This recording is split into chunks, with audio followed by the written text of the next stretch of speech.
Yo, what up? This is Big Cappuccino and the great Wu-Tang Clan, Killer Bees on the Swarm. Yo, what's up, man? It's your boy Bizarre from D12. Yo, what's good, y'all? This is Doug E. Fresh. Hey, Redman is in the building. You already know. Hey guys, this is Emily Peachy. Shout out, man, to Worldwide Collaborations, man. I want to shout out Worldwide Collaborations, LLC. Shout out to the Worldwide Collaborations, LLC. World movement, beyond thousands of movements. The world movement, beyond thousands of movements. All about representing each other together. So check this out. What's up? You want to be a part of this? You want to be a part of the Worldwide Collaboration? You guys should all be a part of Worldwide Collaboration. Worldwide Collaborations, LLC. Check us out, man, and check what's going on, man. Word up. I have recently been choosing to be a spokesman and an ambassador, so you will see a lot more of me. Join the movement, man. It's beyond thousands of movements right now and talents put together, all about representing each other together. I want to join, so I might see you there. All right, much success. It is a worldwide collaboration song. Yeah. Look, brainstorming, creating, thinking the new ideas, inventing inventions, representing everything, having members collaborating, worldwide collaborations, ongoing visualizations, programming operations, bringing that.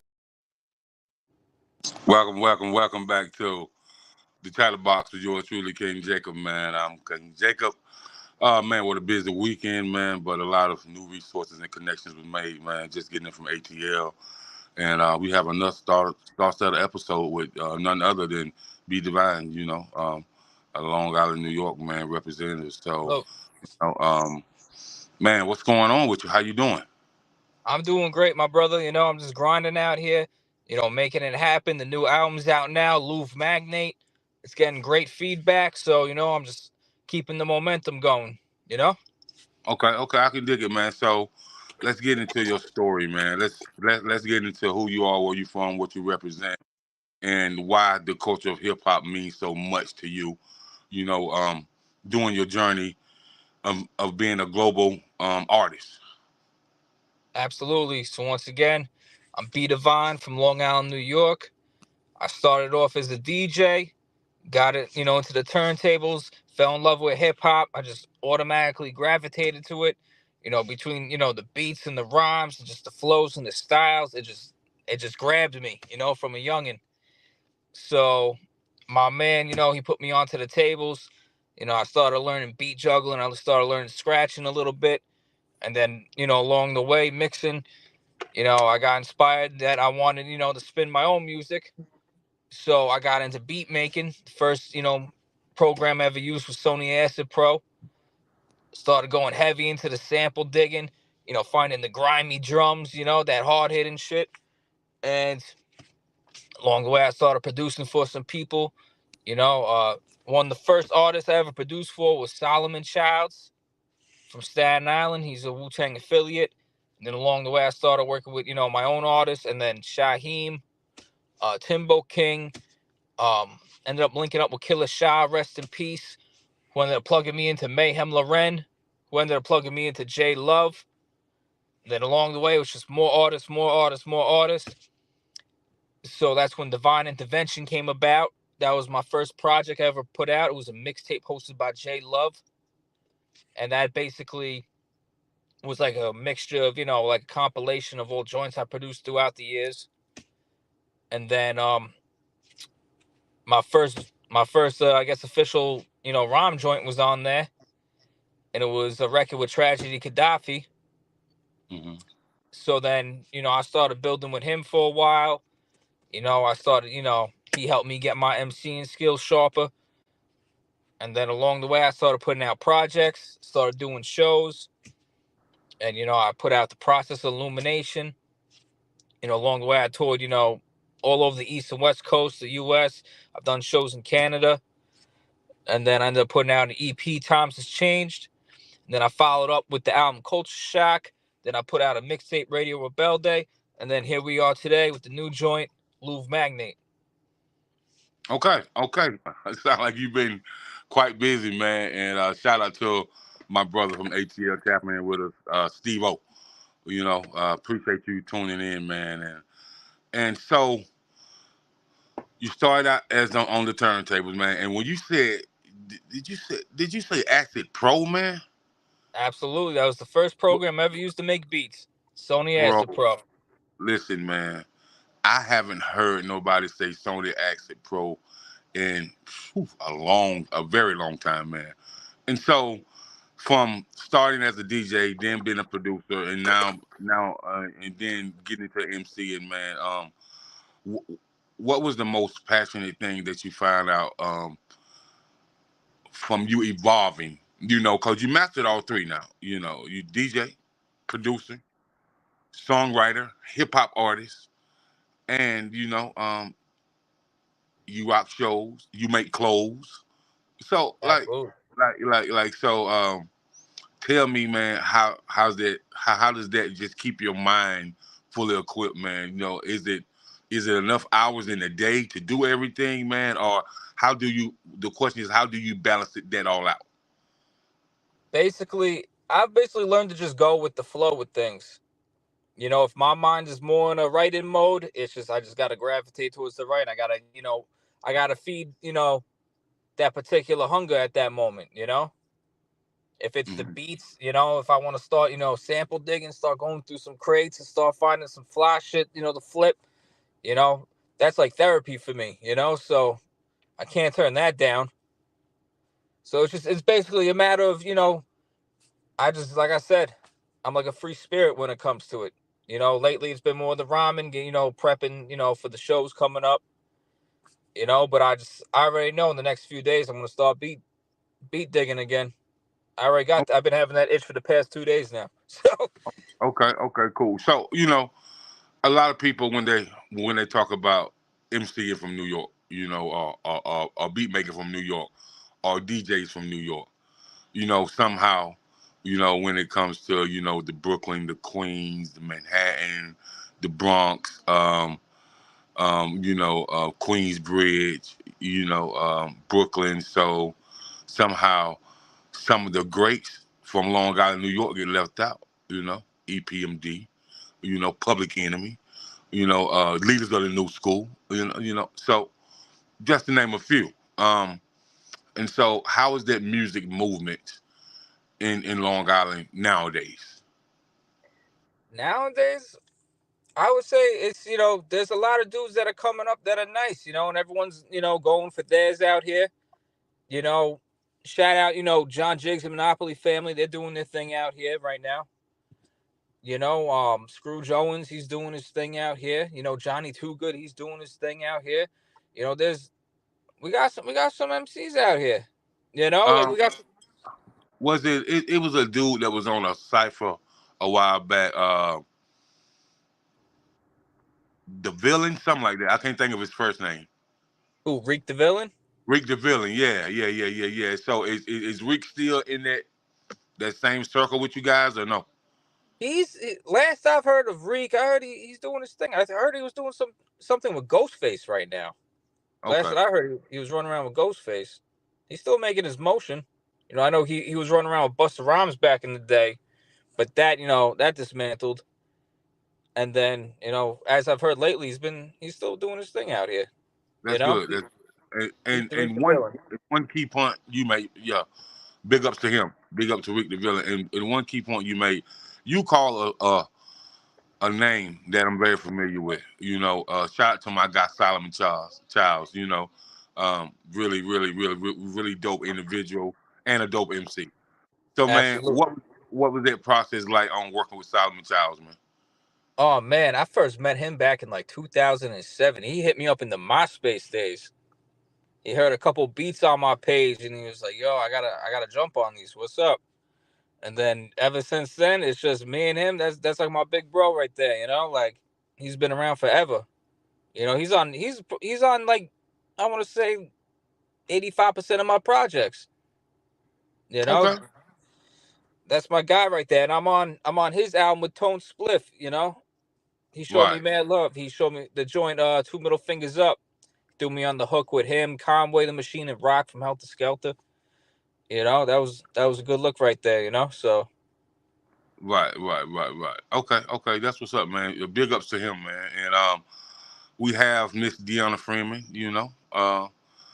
tapping in from Word on the Streets, you know what I mean, which is a big personality here in the South. She just left the Fleet DJ Music Conference, and I'll be plugging her in with you as well.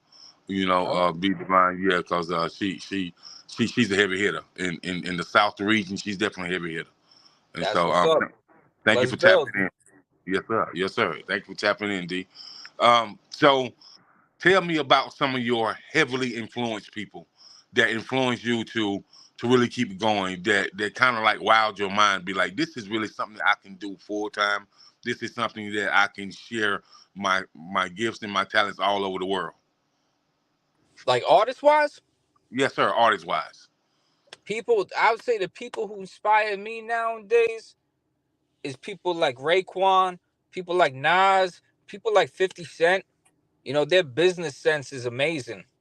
You know, and they're grinding, they're artistic, and they're all, is unmatched. You know, people like that. I love, Wu-Tang. I love, Mobb Deep. You know, like that's the era I grew up in. So, see them still killing it out here. You know, all of them, they're aging, they're aging like fine wine out here. So Right. And 50, man, I was talking about 50 today, and I was talking about his music run, but I was telling somebody his penmanship when it comes to writing these scripts and these movies and these TV series, these web series, man. Like he's a absolutely. different beast. Absolutely. I know everyone got upset about that 8 bars he gave Nas, but he still, one, it was still a solid 8 bars, and two, you gotta remember that man is so busy. Like he just, we gotta be lucky he gave us that 8 bars at that particular moment. We don't know, we don't know what the situation is at the end of the day. But Man, 50, his songwriting skills are unmatched too. that's true. That's true. And man, I can remember back in 2011 when Shot Money XL was running G Unit. And I tried to get a meeting with 50 Cent, man, for some artists in the Carolinas, right? And Shy told me, he said, man, it's 365 days in a year, right? Yeah. I said, yeah, of course.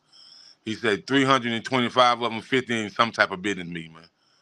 Like he don't got no time for he's like, I ain't trying to say it like this, but to really catch him and get a sit down with him, it's gonna be like Chinese arithmetic. Like for real, for real. He's like, it's super hard. And so when you say he's a busy man, I can concur. You know what I mean? Because I was told that by the president of G Unit at that time, Yeah, that it's hard to get a meeting with him. So, but he's definitely one of the cats I watch, and then he just bought a building that's, 485,000 square feet for his new TV studio. Crazy. yeah. Crazy. It's crazy. So God bless him. with, yeah, yes, sir. Yes, sir. With those heavily influenced, so each person influenced you in a different way, correct? Absolutely. Okay, so when it comes to lyrical ability, man, and when I was listening to your track today with you featuring PMD, uh, you know, a cat that I grew up listening to as a youngster. You know what I mean? Because Absolutely. we never can forget about EPMD, man. Uh, they really set some barriers for other duos to come in and really get noticed. You know what I'm saying? Absolutely. Yeah. So man, what is it like working with PMD? It was legendary. Basically, Lies Paparazzi put that together. We spoke a couple of times, and then I sent him the record over. He laid his part. But even prior to that record being done, like I've been in studio sessions with P, watching him mentor artists. Like I've done shows where I was supposed to open up for him. Ended up a fight broke out before I was supposed to open up with him. But nah, he's very hands on with artists, and I love that. Even Eric is the same way. When I was in the studio with Eric laying down the record I did with him, same thing. Boom, giving me game. Yo, check this out. Do. Like they're very hands-on with people they work with, and it's really dope to see that. Okay. So in the studio with legendary people, like that, what you just named, man. Um, let's talk about that creative process, man, because a lot of younger artists need to know that you got to have cadence in the studio, you got to have studio presence in the booth, and you got to articulate the way you write, because you can't write the same on every track with a different producer. Um, Different Absolutely. producers bring out a different type of beast in an artist, especially the way they write to the beat. Especially the way you write Mhm. the art form. And so, what is it like for you? Working with different producers or different artists, like the ones that you just named. Like, how much better do they bring the best out of you, or is it something that you pay attention to based on the beat, or if it's the 808 drums, or if you got some guitar strings in it, or if you might Yeah. have a sample of a violin in it. Like, what makes your creative process go so wildfire? Mine is more of if the beat grabs me. There's beats that are like, yo, this beat is fire. But then, when it comes down to putting my pen to it, I just can't do it at the moment. But then there's other beats, like when I start going through writing records, like for example, on Louvre Magnate, one of the records on there, I had that beat for like 5-6 years before I actually penned something down to it. Because I loved the beat, I knew the potential to the beat, but I wanted to bring the right concept to the beat. I didn't want it to just be anything. So I just marinated on it, went back to it every now and then finally when I got that spark, that's when I knocked it out. But then even like certain producers, like the one thing I've noticed, even when I do like freestyles and write into like random beats and stuff, like Havoc beats, I gravitate to Havoc beats. Something about Havoc's production is so cinematic, and it's just the way he lays it down that it just like my pen just automatically gravitates to them. Man, Havoc is one of my favorite producers ever. Cause of course, I grew up listening to Mobb Deep, and a huge, Prodigy and Havoc fan, RP Prodigy. And Absolutely. so when I read in your bio, I went to your website. Yes, I did, sir. I sure did. I went to your website and seen what all you had to offer, and looked at, I seen Havoc up there. I said, man, this guy is worked with some of everybody. You know what I mean? And so working with him, and we have to call him a legendary producer, not just a legendary MC, but he's a legendary producer because he's produced Hey, for a lot of different people. Uh, iconic, yeah, man. Yeah. So iconic producer. right. So working with him, man. What was that experience like for you, as far as from an intellectual and a mental level, and just from an artistry of songwriting, from artistry of emceeing, and just from an artistry of you know um putting something epic out that that your artist will want. As far as that Havoc record goes, that's actually Tragedy Khadafi was actually responsible for that. That was on his album, The Builders, Stacked Aces record. That particular record was a growing experience for me because when Trag sent me the record, that was a whole different tempo than I was used to at the time. So I had to learn to adapt my style and change my style a little because it was a more slower paced beat. I normally liked, those 90 BPMs, and that was a little slower, with the fast hi-hats. And I remember like Trag teaching me like to ride the hi-hat a little more with the record. So, like I said, that particular record was a growing experience for me. But me walking into it intellectually with the rhyme, I just had to stay on topic.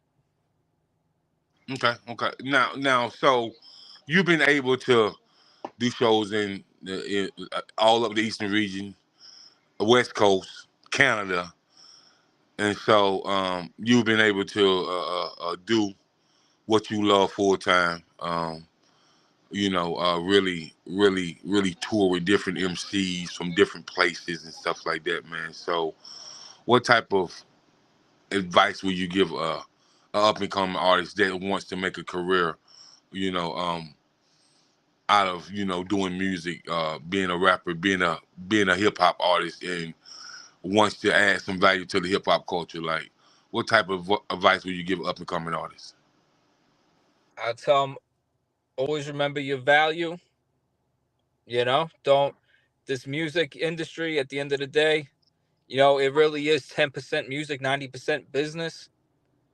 We could be the most creative people. You could put out priceless records, but if you're not releasing them the right way, if you're not marketing them the right way, if you're not, moving yourself the right way, you're just going to be here one day and out the next. And the one thing I always believe in is, building your value and creating that value, creating that demand for you to have you, to make people want to book you and bring you out. Because if, you make yourself too out there, it's kind of like, do you want, that nice expensive steak, or do you want that dollar menu? Right. So that's personally how I move. I've learned, I've been taught to move too, I'm going to say, because I've definitely had some dope mentors. Okay, so when did you initially get into the business? Like, a lot of people start off, I really think I can do this, but they kind of really don't know. And so it's really not, the business has not started. They begin to perfect their craft, and, people see them and want to introduce them to an engineer, go to the studio. The engineer want to hear them, and the engineer's like, I think you got something. So once you understood that you had something, something that people require, something that they want to hear, when did you actually get started into learning the music business and being a businessman in the music industry yourself? I would say what really secured like my mind in the business sense, like I was making beats, since, like I said, like 2005, I make beats since, I was getting placements back in 07. But to actually start me building as a businessman, I say the two people who started putting my direction in is, I would say, Tragedy taught me the grind, but Hands On taught me the business. So him, because when I started, I submitted beats to Hands On. He ended up giving them the Method Man. I was supposed to be on the first Meth Lab album, but they couldn't clear the sample. So I started building with Hands after that. Me and him got close, and he started showing me, a lot of the ropes from the label end of things. Mm-hmm. As far as, clearing samples, even down to, getting my merch on point, Right. And so, you couldn't get the samples cleared. So let's talk about how a producer gets samples cleared and what timely fashion should we expect to get a sample clear, or how long does it take, or, will they even clear the sample at all? Like, so let's talk about getting that sample cleared in that type of like, as far as from a producer's perspective, because you're a producer, you're an artist, and all the above. So if you can elaborate on that a little bit more. Yeah. Well, nowadays it's dope because there's sites like TrackLib where a lot of artists submit their music to, and you could just pay a quick $500 and the record's cleared on the spot.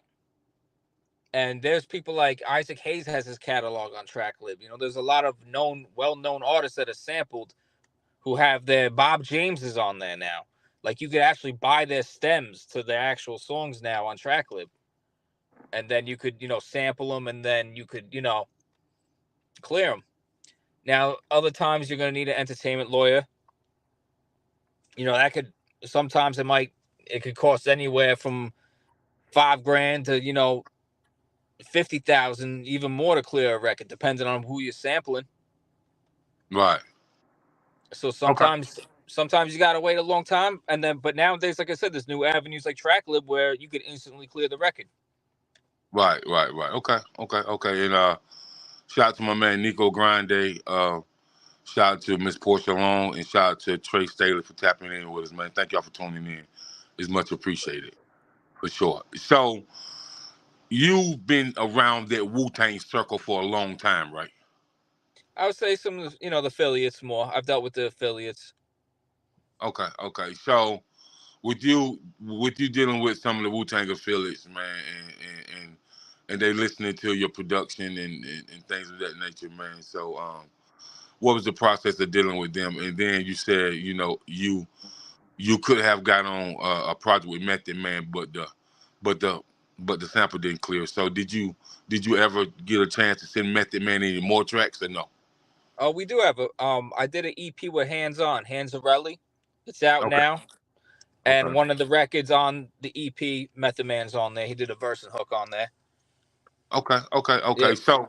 So how long did it take to get a feature from a great one like Method Man, or was you already plugged in through your resources to it was just like a no brainer? It was all done through Hands On. Hands is his people. Hands, came with me with the opportunity. He's like, hey, because the Big Sky, the record was originally called Big Sky. He's like, since this didn't work out, Meth likes this beat. You want to make this happen? I was like, yeah, let's make it happen. Okay, So, okay. So was y'all in the studio together, or did you just send him a track and he jumped on it? basically, Hands was in the studio with Meth. I basically submitted the beats over, but I met Meth I want to say I met Meth about 2 or 3 times. Okay, okay. That's what's up, man. So Yeah. I noticed one person in your bio that people don't give him his props, in my opinion. And I'm not just talking about in New York. I'm talking about worldwide. Yeah. Man, listen, I just really think people need to pay way more homage to Kool G Rap. For real, for real. Absolutely. G Rap, G and Connors. Yeah, man. You lose, plus you got the Ill Street Blues. For real, for real. Classic. I was Yeah, raised on 4, 5, 6. You know? yeah, man. So in your opinion, man, where do you like? It's been a whole frenzy, and you're a producer, you're an artist, you engineer too as well, right? Yes, I do. Okay. So you engineer and you have a clothing line as well. Yep. So and you done toured with many people across the nation and over in Canada. And so, the 50th anniversary of hip hop, something that's huge. Who thought hip hop would be around for 50 years? Not a lot of people. They just thought it was just a trend that was gonna go in and go out the window. And so, with all the MCs that you've been able to listen to, some you've been able to touch, some you've been able to sample, man, what would you say is your top 5 MCs of all time? Just you.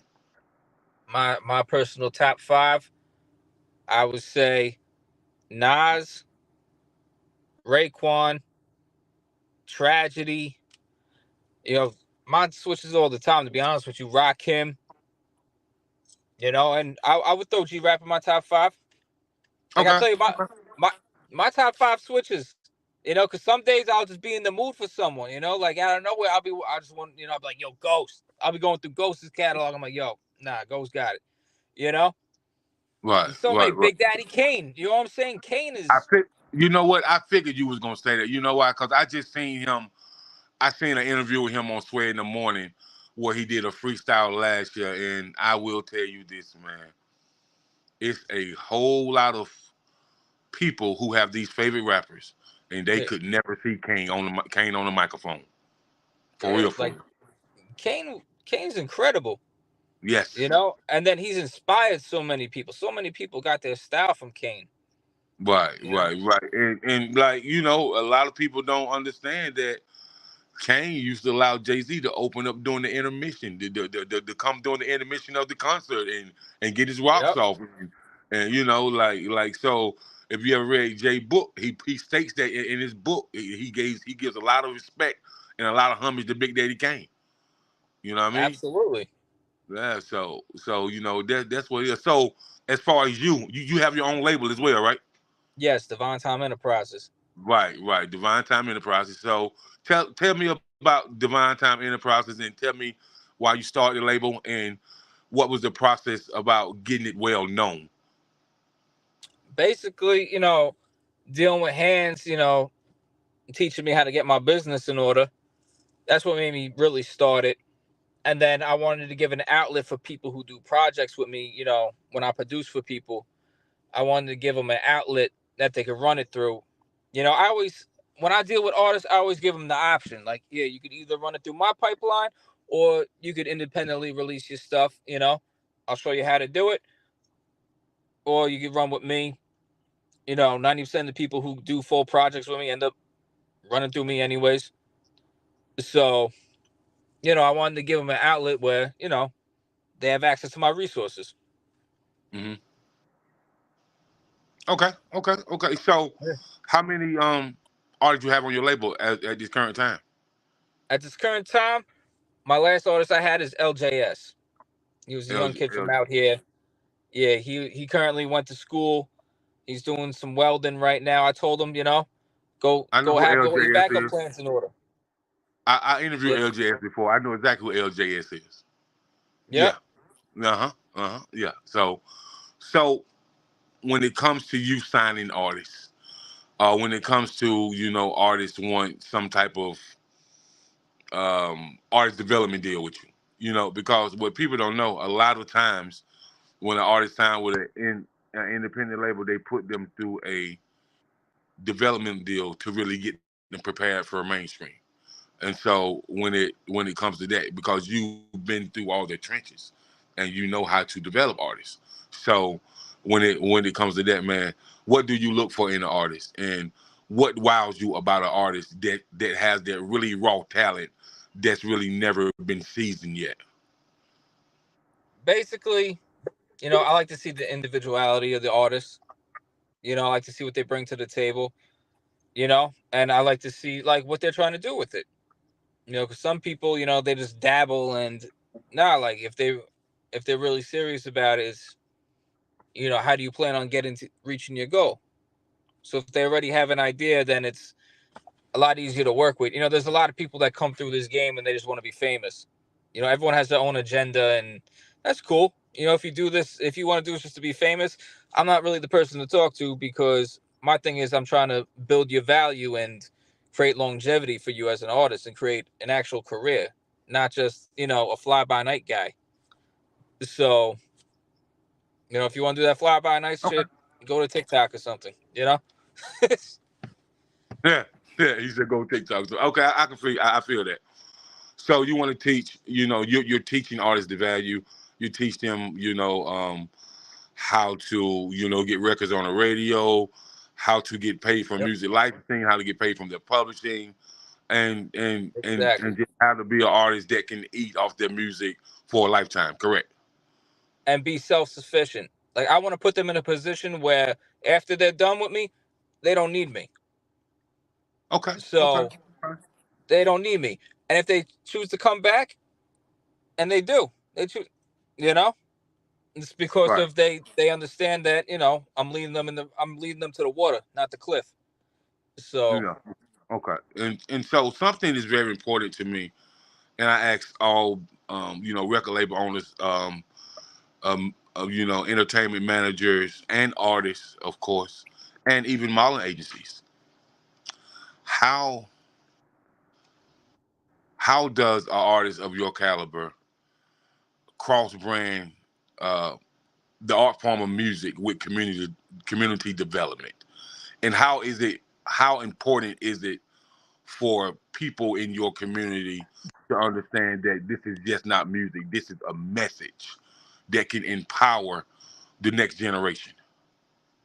well, that's actually great that you mentioned that, because right now I'm building with this nonprofit organization out here in Long Island. They're called Branches. And basically right now I'm in the process of actually putting together a youth music program. So basically we're getting all the business in order. They basically, you know, they set up different things to get back to school, you know, supplies for the kids. If, you know, kids need a place, they have a whole community center that just opened up over here. You know, shout out XO Joe, you know, shout out Gigi. You know, XO Joe was the one who put me onto the situation. And right now we're getting it in order to get the supplies needed so the kids can learn. We're here to teach them. And my partner, John DiNapoli, I'm going to start teaching them everything from DJing to engineering, you know? So we're trying to, you know, lead the youngins in the right direction. Okay. And so with you working with nonprofits and building community development through the platform of music, and we all know that music is so therapeutic. And so if you want to reach kids that don't want to talk, you can definitely speak to them through music, because they'll express how they feel through a song of their choice, and they'll tell you, listen to this song with me, and this is how I feel. And so then when we listen, then we can break the conversation down. And so when with music being so therapeutic and being a means of therapy, man, what does that mean to you as an MC, as a DJ, as a producer, as a community developer? Because with you teaching them through music through this nonprofit, you're definitely developing the community. So what does that mean to you? Oh, it means everything to me, like this is like my life purpose. This is why I'm here. Music is why I'm still here. Growing up, I always had, like you said, I had music too, that certain songs resonated with certain situations in my life. Sometimes there's some songs you don't even want to listen to because you were going through some foul shit, and it just brings you back to that memory. But even like another situation, like I'm doing Tour for Life this year. It's a mental health awareness, suicide prevention tour. It's provided by Full Blast. I'm actually opening up for Kool G Rap in Connecticut at one of the shows on that tour. But So when does that tour start? it's August 10th to the 14th. Okay, and what cities do you guys already have locked in? We're doing New Hampshire, New Jersey, Massachusetts, Connecticut, and I always forget the last one. I always miss Pennsylvania. So are you guys looking to add more dates or no? They're basically, it's gonna be like a yearly thing where every year they're gonna set up around this time of the year. They're gonna set up like 5 shows back to back, get some headliners. Like this year, they got Kool G Rap, they got Nems, they got Core Mega, they got Onyx, Sky Zoo, Pace One, Terminology, Young Z. Okay. So my peoples live out there in Connecticut, and he's definitely asking, "What's up, JJ?" He's definitely asking, man. We're in Connecticut, so could he go to your website and find it on your page? Yes, I believe it's in Hamden, Connecticut. Okay. So if you can give him your website, so he can definitely subscribe. Absolutely. Go on my Instagram if you got it. B.Divine 631. B-D-V-I-N-E 631. I should have the tour dates right on my IG.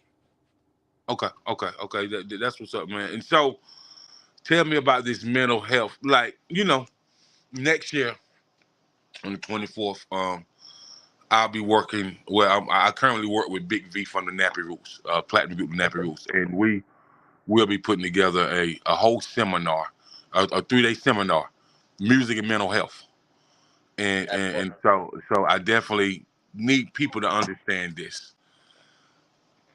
Music is therapy for mental health. Absolutely. Mental health opens up creativity for music. Mm-hmm. And so, and I'm glad you mentioned that, man, because it's so important, man. It's so many, rock musicians. You got people like Don Train was on Soul Train for 40 years, man, and somehow he committed Don Canilla was on Soul Train for 40 years, and somehow he committed suicide. Do you know what I mean? And so, how could a man at this height in his career, who have gave people a chance to come on one of the world's greatest musical platforms, Soul Train, how could someone like him commit suicide? You know what I mean? And people ask themselves, like, what happened? Nobody knows. Because internally, they're going through something that they don't feel like anybody will understand. So we can speculate, but you really don't know why a person did it. Yep. And nowadays, people are afraid to speak up. Right, man. And so, man, when it comes to you, man, working with suicide prevention and mental health and things of that nature, how important has it been to you throughout your journey for some of the things that you've seen from people that you grew up with? Oh, absolutely. It's, I'm not gonna say I had the hardest life, and I'm not gonna say I had the easiest life either. So it's definitely, I've had my ups and downs, my highs and lows, and especially when you're going for, a life goal like music, and you're trying to keep a steady paycheck going. You're dealing with the craziness of the industry. You're dealing with, you know, all different personalities and their own issues and demons, and then you got to deal with their shit while you're still dealing with your own shit. You know, it takes a toll on you, and you got to have your head in the right space, especially doing music. And trying to take it to this level, at least the way I'm doing it. You Right, know, right, right. So you're I call you a hip hop head. So I'm gonna say this about hip hop heads. The women that love the hip hop culture or that's in the hip hop culture, they love hip hop heads, but they also love when a person who is so hip hop can do something for the ladies. So, should there be a track that you be breaking out sometime soon or maybe next year where you gonna hit us with a joint for the ladies? I got a few joints for the ladies. Okay, okay, You okay. know, on my last album, Culture Shock, I got a joint, Beautiful Destination. That's like a Mm-hmm. storytelling. That's like a woman empowerment track. Right. I made like a single mother's anthem. you know, Word, word. Okay, okay, okay, but okay, um, okay. but on the new album, Louvre Magnate, I got a joint called Love Choices. A little soulful hip hop record, and Okay. it's more about basically like relationship situations. Right. That's the whole concept of the record. So I'm You not, got I'm not afraid to make joints for the ladies. That's what I'm talking about. You know I had to ask, man. Cause Of if course, I didn't ask, they was gonna come from my head. Jacob, why you ain't exactly. asking me if you asking joint for the ladies? And so I had to ask. So they'll know. Just go back and Yeah. watch the live, man. And I got a joint chocolate syrup on my other album too. I got a freaky deaky joint too for the ladies. So I got a little bit of everything for y'all. Okay, you heard it first, man. He said he Yeah, got them joints. So y'all just gotta listen and hit him up, cause I'm pretty sure if you hit him up, he talk back for sure. absolutely. Yeah, no doubt. So man, let's talk about, man, as far as you, man, what is your goals as far as this entertainment business, as far as you as a businessman, a CEO? What goals do you have for the next 2 to 5 years? Basically, travel the world, doing what I love to do, selling merch, making a living off of my music and my merch. I plan on, taking my business to the next level and just, being financially free, being able to, move the way I want to in life because of this music. Okay, okay. So for your merch, real rap. Whew, talk about it. Yeah, so I got the Divine Time Enterprises store. If you go to my IG, link in bio, it's right there. I got some fly designs. Some of this is typical just B.Divine stuff. Others is, other designs I got. My personal I think the best selling one right now is this one joint that says Divine Timing on it. It's got an hourglass on it. Inside the hourglass, it got diamonds and rubies in it. That's been a fan favorite. And basically, Okay. a lot of my merch is based off of joints I put out. Like I got the LI Worldwide shirt, you know. Right. So That's dope. yeah, That's real dope. That's real dope, man. That's real dope, man. So, man, before we get ready to get out of here, man, if you can tell people, you can give them your website, tell them what they can follow you at, and tell them what you got coming up. Again, if you don't mind. absolutely. You can go on my website, bdivinemusic.com. It's BDVINEMUSIC.com. Hit me on Twitter or IG, BDivine631, spelled the same way.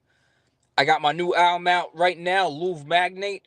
It's available on all digital service platforms, and I have CDs available for sale, featuring PMD and Tone Spliff, production done by me, Unspoken Virtue, Truck Jules, Young Link, DJ Modesty, and Demic Emerald. Shout out C75 Live for the artwork. I got a show coming up this Friday, Saturday, July 29th in Oakdale, New York with Pace One. Shout out XO Joe. And then we got Tour for Life coming up August 10th through the 14th. That's the full blast bookings. And yeah, we're just keeping the momentum going here. Yes, sir. Yes, sir. And shout out to his publicist, MJ. Yes. I appreciate Super I salute. appreciate Super it. salute to Oh yeah. MJ. Oh yeah. Oh yeah. She's definitely dope. She definitely a real one, for sure. Absolutely. So I just want to thank you for coming on the Chatterbox, man, and just keeping it so real with us, so raw, so uncut, and telling us about your journey, what you got going on, and how you was able to keep that momentum for all those years to get to where you're at now. And we definitely appreciate the inspiration in the story, man.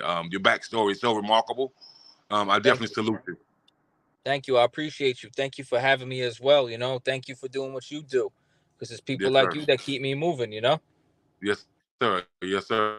So until next time, man, I want to say peace, love, and blessings, and keep doing what you're doing. Thank you, my brother. Likewise. Peace. Peace.